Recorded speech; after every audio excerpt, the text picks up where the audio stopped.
Depuis son grand retour sur le palais princier du Rocher, la princesse Charlène de Monaco aurait été privée de sa voiture. L'ancienne nageuse n'est pas en état de conduire. La femme du prince Albert fait une seconde apparition après le prix de Monaco. Accompagnée de sa famille, elle a assisté le tournoi de rugby Sainte-Dévolte pour les moins de 12 ans, un événement organisé par sa fondation. Une source a rapporté que le prince Albert de Monaco a rappelé à sa femme que ce n'est pas une bonne idée de conduire sa Rover le long des falaises de Monaco, d'après le magazine sud-africain New Idea. Malgré les médicaments que la princesse a pris, elle semble encore loin de sortir de sa dépression. Une source proche de la famille a confié: la dépression et l'anxiété ne s'arrêtent pas lorsque vous avez de l'argent ou un statut. Qui pense que c'est le cas n'en a jamais souffert. Ne soyez pas cruel. Cette personne voulait par la même occasion détendre l'atmosphère avec le prince Albert de Monaco.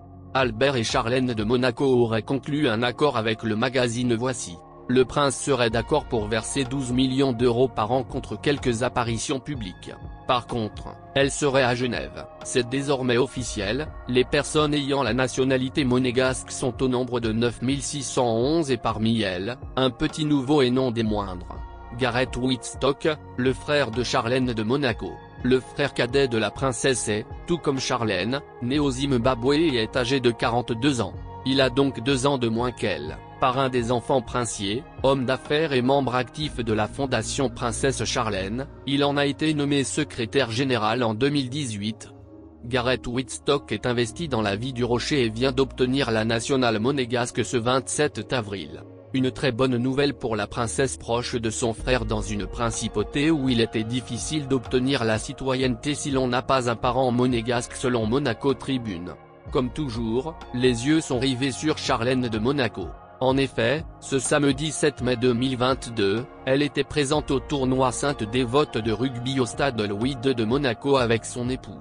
Et elle n'est pas passée inaperçue, car ses sorties sont devenues de plus en plus depuis ces dernières années.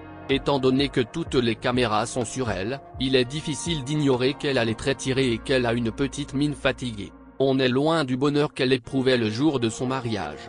La princesse était habillée dans un total look en genre très tendance. Mais, son sourire a tout de même rassuré l'assistance contrairement à son apparition du 30 avril dernier où elle semblait très triste.